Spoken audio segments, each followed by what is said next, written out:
Hello friends, आज इस video में हम लोग एक नया टॉपिक, एक नया चैप्टर डिटर्मिनेंट्स यानी कि सारणिक शुरू कर रहे हैं। सारणिक क्या होती है इसको समझने का प्रयास करिएगा। मान लीजिए मेरे पास एक वर्गाकार आव्यूह है, स्क्वायर मैट्रिक्स है। इस स्क्वायर मैट्रिक्स को, वर्गाकार आव्यूह को हम एक संख्या से, एक नंबर से संबंधित कर सकते हैं। वो संख्या रियल यानी कि वास्तविक भी हो सकती है या समरिस भी हो सकती है यानी कि कॉम्प्लेक्स। प्रत्येक वर्गाकार आव्यूह को हम एक वास्तविक या समरिस संख्या से संबंधित कर सकते हैं। वो संख्या ही सारणिक यानी कि डिटर्मिनेंट कहलाती है। इसको हम लोग व्यक्त करते हैं कुछ इस तरह से, डिटर्मिनेंट या इस तरह का साइन भी बनाया जाता है, डेल्टा का भी। तो ये सारणिक के सिंबल होते हैं जो कि इसको व्यक्त करते हैं। तो यानी कि यहाँ पर सारणिक के लिए ध्यान देने वाली बात है कि ये संबंधित होती है स्क्वायर मैट्रिक्स यानी कि वर्गाकार आव्यूह से। इसका मतलब सारणिक कभी आयताकार नहीं होती, ये हमेशा स्क्वायर होगी, यानी कि इसमें पंक्ति की संख्या और स्तंभों की संख्या हमेशा समान होगी। और समझिएगा एक दूसरे तरीके से, मान लीजिए कि मेरे पास दो समीकरण, दो इक्वेशन है जो आपने हाई स्कूल में देखे हैं।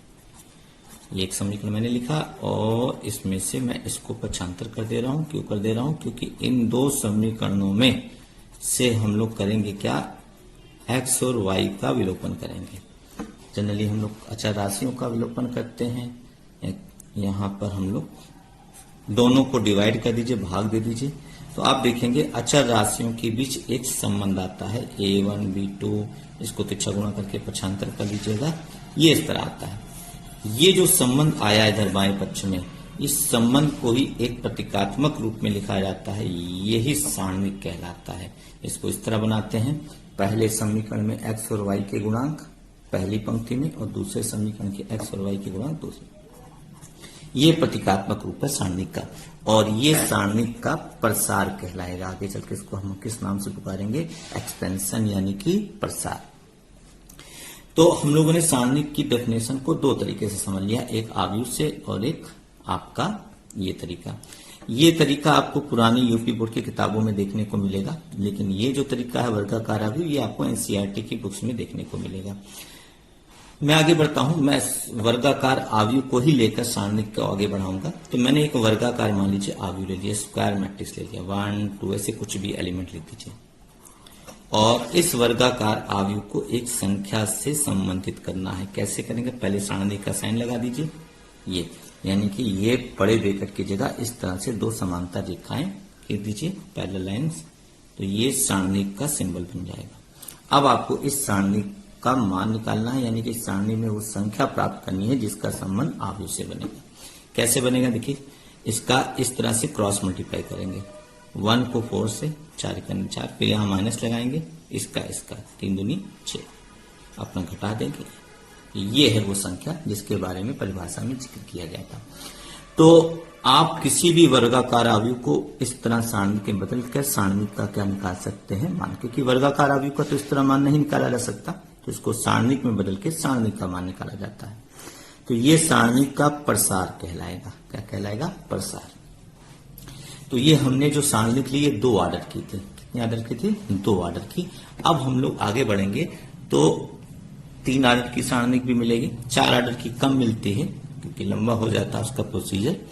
तो 3 ऑर्डर की अगर कोई सारणिक लेते हैं, पहले एक वर्गाकार आव्यूह लेते हैं सरल सा, 1 2 3 कुछ भी ले लीजिए, 2 1 -1 0 2 1, जो भी लेना हो ले लीजिए, ज्यादा बड़े बड़े नंबर नहीं लिया मैंने। अब मुझे इसका प्रसार सीखना है, इसका मैंने डिटरमिनेंट बना दिया, सारणिक बना दी, 1 2 3 2 1 -1 और आपका हो जाएगा 0 2 1। किसी भी सारणिक का प्रसार करने के लिए 3 ऑर्डर की कोई एक पंक्ति ले लीजिए, कोई एक कॉलम, उसी की मदद से आप प्रसार कर लेंगे। कोई एक पंक्ति सोचिए, जैसे हम पहली पंक्ति लेते हैं, हमको इसको लेकर प्रसार करना है, तो कैसे करेंगे, एक्सपेंशन करना है। पहले हम 1 लिखेंगे, 1 जिस रो में है उसके अवयव छोड़ दीजिए, जिस कॉलम है उसको छोड़ दीजिए, इसको छोड़ दीजिए, शेष अवयवों का वैसे ही क्रॉस मल्टीप्लाई, तिरछा गुणा करिए, जैसे भी मैंने बताया था। 1 इकन्ने 1, फिर माइनस लगाइए, 2 इकन्ने 2, क्योंकि ये भी माइनस में आ रहा है तो माइनस माइनस प्लस तो हो जाएगा। पहले 1 लिखा, फिर अब 2 लिखिए, पहला प्लस बाहर रहता है, यहां पे माइनस लगेगा, ऐसे होता है प्रसार, प्लस माइनस फिर प्लस होगा। 2 लिखा, 2 जिस पंक्ति में है उसको छोड़ दीजिए, जिस कॉलम में है उसके अवयव को छोड़ दीजिए, बाकी का तिरछा गुणा वैसे 2 करने 2 माइनस शून्य करने तो शून्य आएगा, इसलिए चिन्ह की कोई झंझटे नहीं है। अब उसके बाद फिर +3 लिखेंगे। 3 जिस पंक्ति में है और जिस कॉलम में है उसके अवयव को छोड़ दीजिए और इसका अपना हल कर लीजिए। 2 दूनी 4 और माइनस ये 0। अब इसको हल कर लीजिए, आपका आंसर आ जाएगा। हल जैसे आप करते हैं 2 1 3 हो जाएगा, ये मैं ये हल कर लेता हूं। 2 में से 0 गए, 2 दूनी 4 और 3 चौक 12, ये आएगा कुल 15 माइनस 4 यानी कि 11 आपका आंसर हो गया। ये आ गया सारणिक का प्रसार करना। तो ये बहुत ही सरल होता है, इसको आप अभ्यास करेंगे तो आराम से कर ले जाएंगे। अब हम बात करते हैं सारणिक के कुछ गुणों की। तो हम पहले उस गुण की बात करेंगे जिसका इस्तेमाल 3.6 एक्सरसाइज 4.1 एक्सरसाइज में होता है, और यानी कि सारणिक की पहली एक्सरसाइज में होता है। वो क्या है? जब हम किसी अचर राशि से किसी आव्यूह में गुणा करते थे, आपको याद होगा कोई जैसे ये आव्यूह है 5712, तो इसका मल्टीप्लिकेशन सब में हो जाता था। 4 पंचे 20, 4 सत्ते 28, 4 4 दूनी 8, इस तरह से। बट अगर हम किसी सारणिक में 4 से मल्टीप्लाई कर रहे हैं, मान लो कि यही सारणिक होती 5712, तो इस 4 का मल्टीप्लिकेशन सब में नहीं होगा, या तो किसी एक रो में होगा, किसी एक पंक्ति में होगा, या तो एक किसी कॉलम में होगा। सब में नहीं कर सकते, चाहे आप जिस भी पंक्ति जिस भी कॉलम में कर लीजिए, लेकिन होगा किसी एक में। जैसे मान लो आप पहली पंक्ति में गुणा करना चाहते हैं, 4 पंचे 20, 4 सत्ते 28, ये हो गया। आप 4 का गुणा चूंकि पहली पंक्ति में कर दिए तब इसमें नहीं कर सकते। हाँ, अगर इसमें कर देते हैं तो इसमें नहीं कर सकते। या तो पंक्ति में गुणा कर सकते हैं या तो कॉलम में, लेकिन किसी एक पंक्ति या एक कॉलम, सब में गुणा नहीं होता, सब में मल्टीप्लाई नहीं होता। ये सारणिक में अंतर है। इसी से दोनों के बीच एक रूल, एक संबंध, एक नियम बन जाता है जो कि बड़ा इंपॉर्टेंट होता है कि अगर मान लो के कोई अचर राशि है जिसका आव्यूह में गुणा कर रहे हैं और तब उसके बाद सारणिक निकाल रहे हैं, या सारणिक बनाने के बाद के से गुणा कर रहे हैं, तो ये मान बराबर नहीं आएंगे। इनको अगर बराबर करना है तो k की पावर n लगानी होगी, जहां पे n क्या है, order of matrix A, square matrix A का ये ऑर्डर है, यानी कि यहां पर जितनी पंक्तियां या कॉलम हैं वही चीज घात में लग जाएगी, तब दोनों बराबर हो जाएंगे। तो कुल मिलाकर ऐसा क्यों होता है? क्योंकि यहां पर के का जब गुणा हो रहा था तो ये आव्यूह था, तो के का गुणा सभी पंक्ति और सभी कॉलम में होगा। लेकिन जब यहां पर के से गुणा हो रहा था तो ये सारणिक थी, तो सारणिक में केवल एक पंक्ति या एक कॉलम में गुणा होगी। तो मान लीजिए यहां पर 4 पंक्ति 4 कॉलम थी, तो के का गुणा तो सब में हो गया, चारों पंक्तियां चारों कॉलम में, लेकिन यहाँ पर तो केवल एक पंक्ति में हुआ। तो बैलेंस करने के लिए यहाँ पर कितने के चाहिए होंगे? 4 के चाहिए होंगे, क्योंकि 4 पंक्तियां 4 कॉलम, इसलिए के पर घात कितनी लग जाएगी? 4। मैं आपकी बुक से एग्जाम्पल लेता हूँ। आपकी बुक में इस तरह के क्वेश्चन है कि वेरिफिकेशन, इस रूल को वेरीफाई करने के लिए है। जैसे आपका है क्वेश्चन है, ए दिया है आपको 1242, कोई भी नंबर वैसे तो ले सकते हैं, और ये आपको यहां पर किसी चीज से गुणा किया गया है, 2 से गुणा किया गया आव्यूह में, और जब 2 बाहर आएगा तो 2 का स्क्वायर हो जाएगा। यहां से बाहर आया तो स्क्वायर क्यों? क्योंकि इसमें 2 पंक्तियां 2 कॉलम है, तो जितनी पंक्ति जितनी कॉलम हो उतनी घात लगती है, तो ये 4 है। तो ये गुण का वेरिफिकेशन करना है, संतुष्टिकरण कराना है आपको। तो कैसे कराएंगे देखिएगा, आराम से, बहुत ईजी है। आप पहले 2a का मान निकालिए, इसका मान निकालिए, यानी कि इस आव्यूह में 2 से गुणा कर दीजिए। 2 करने 2, 2 दूनी 4, 2 चौक 8, 2 दूनी 4, इस तरह गुणा कर दिया। अब इसका सारणिक निकाल लीजिए, जैसे अभी मैंने सिखाया, डिटरमिनेंट बना लीजिए। कैसे निकालेंगे?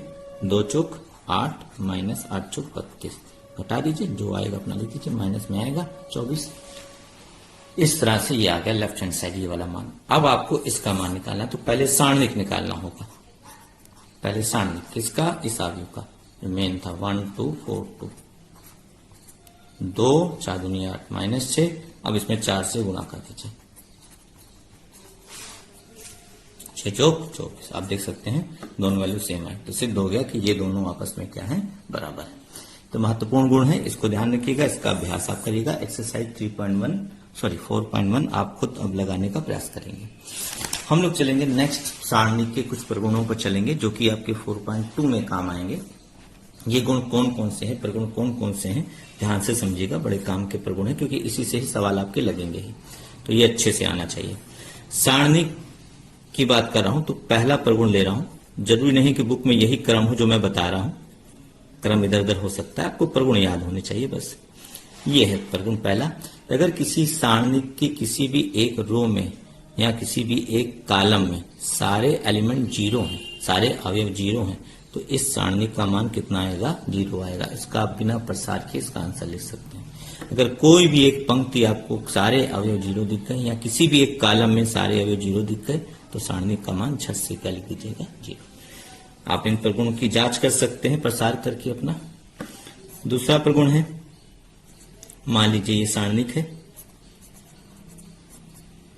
किसी भी सारणिक में दो पंक्तियां अगर आपस में बराबर हैं, जैसे यहाँ पे R1 R3 आइडेंटिकल है, एक जैसी हैं, ठीक है, दो पंक्तियां एक जैसी हैं, जैसे ABC पहली पंक्ति में है, ABC तीसरी पंक्ति में, मतलब दो पंक्तियां आपस में इक्वल हैं, आइडेंटिकल हैं, एक जैसी हैं, तो उसका मान भी क्या आएगा, जीरो। दो पंक्तियां आपस में इक्वल हो या दो स्तंभ यानी कि कॉलम, यानी कि कोई भी दो रो आपस में इक्वल हो या तो कोई कॉलम, तो सारणिक का मान क्या आएगा, शून्य आएगा। इसको भी आप डायरेक्टली बिना प्रसार किए लिख सकते हैं। ये हो गया प्रगुण नंबर 2। अब बात करते हैं प्रगुण नंबर 3 की। कुछ भी यहां पे लिख लेते हैं, एक उदाहरण लेना होता है बिल्कुल पार। ये है मान लीजिए एक सारणिक।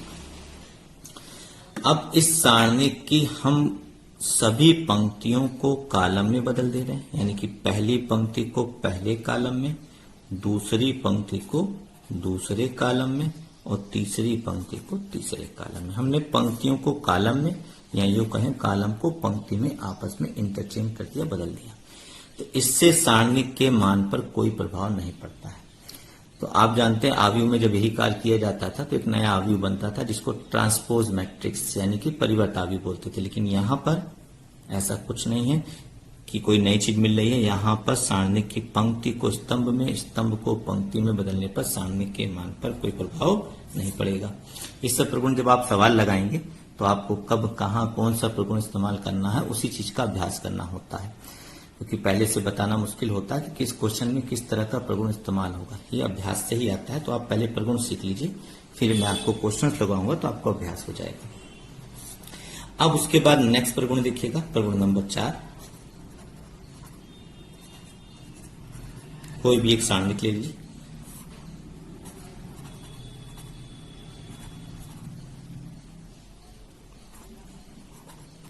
मैंने पहली पंक्ति और दूसरी पंक्ति के अवयवों को आपस में अदल बदल दिया है। पहली पंक्ति के अवयव दूसरी में चले गए, दूसरी के पहले में। तो किसी भी दो अगल बगल पंक्ति के अवयवों को या अगल बगल के कॉलम के अवयवों को आपस में हम इंटरचेंज यानी कि अदल बदल सकते हैं। इससे सारणिक का मान तो नहीं बदलता लेकिन उसका चिन्ह बदल जाता है। यानी कि अगर प्लस में है तो माइनस हो जाएगा, माइनस में है तो प्लस, बाहर साइन ये लगेगा सारणिक के, सारणिक का चिन्ह बदलता है, ये ध्यान रखिएगा। तो आप चाहें तो पहली पंक्ति को दूसरी में बदल सकते हैं, दूसरी को तीसरी। हाँ, पहली को तीसरी के साथ डायरेक्टली नहीं बदल सकते। उसको बदलने के लिए आपको पहले इसके साथ बदलाव करना पड़ेगा, फिर इसके। तो 2 बार जब बदलाव करेंगे तो चिन्ह फिर प्लस में आ जाएगा। यानी कि अगर आप इवन बार सम बार बदलाव कर रहे हैं तो चिन्ह फिर वही प्लस पॉजिटिव ही आएगा, यानी कि जो चिन्ह रहा होगा वही आ जाएगा। तो आपको ध्यान देना है कि आपको अगल बगल वाली पंक्ति को ही आपस में अदला बदली करनी है या अगल बगल वाले कॉलम को आप आपस में अदल बदल सकते हैं। इससे सारणिक का चिन्ह बदल जाता है, ये ध्यान देना। ये प्रगुण नंबर 4 है। प्रगुण नंबर 5 देखिएगा, ये क्या कहता है। प्रगुण नंबर 5 कहता है, मान लीजिए थोड़ा सा बड़ी सारणी की जरूरत मुझे पड़ेगी, बड़ी सी बना ले रहा हूं। ए प्लस अल्फा है, बी प्लस बीटा है, सी प्लस गामा है। यहां पर कुछ भी नहीं, ऐसे सिंपल सा रखते हैं। अगर किसी सारणिक में कोई एक पंक्ति या कोई एक कॉलम दो संख्याओं का जोड़ हो, प्लस लगा हो या माइनस लगा हो, तो इसे आप अलग अलग सारणिक के रूप में ब्रेक कर सकते हैं।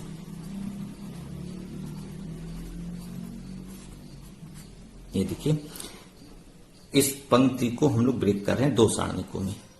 एक सारणिक बना ली ABC के साथ और एक बना ली अल्फा बीटा गामा के साथ। और चूंकि यहां पर बीच में प्लस लगा है, तो हम यहां पर भी प्लस लगाएंगे, माइनस लगा होता था। इस तरह से जब सारणिक को आप ब्रेक करेंगे तो केवल एक पंक्ति या एक कॉलम ही ब्रेक होगा। जैसे मैंने पहली पंक्ति को ब्रेक किया तो बाकी दोनों पंक्तियां वैसी की वैसी उतारनी होंगी। अगर आप चाहते हैं दूसरी पंक्ति में भी ये प्रगुण लग जाए, वहां भी दो संख्याओं का जोड़ है, तो पहले पहली पंक्ति को आप तोड़ेंगे, दो सारणिक बनेंगे, फिर आप दूसरी पंक्ति को तोड़ेंगे, इसमें भी तोड़ेंगे, इसमें भी, यानी कि सारणिकों की संख्या तब 4 हो जाएगी। तो इस तरह अगर कोई भी एक पंक्ति या कोई भी एक कॉलम दो संख्याओं का जोड़ है तो उसे आप दो सारणिकों में तोड़कर सरल ढंग से लिखकर आप अलग अलग दो सारणिक हल कर सकते हैं। यहाँ पे दो सारणिक बनेंगे तो आपको दो सारणिक हल करनी पड़ेंगी। तो इस तरह से ब्रेक किया जा सकता है किसी भी सारणिक की पंक्ति को। एक पंक्ति को आप एक बार में ब्रेक करेंगे, जब एक पंक्ति ब्रेक हो रही होगी तो बाकी दो पंक्तियां वैसी की वैसी उतारेंगे। एक बार में एक पंक्ति या एक कॉलम ही दो सारणिकों में इस तरह बदलाव लेता है। तो ये प्रगुण होता है प्रगुण नंबर 5। तो यहां तक आप प्रगुण ये पढ़िए। नेक्स्ट वीडियो में आपको मैं आगे प्रगुण बताऊंगा और 4.2 के कुछ क्वेश्चंस भी लगाकर दिखाऊंगा ताकि इन प्रगुण का आपको अभ्यास हो सके। Okay, thank you.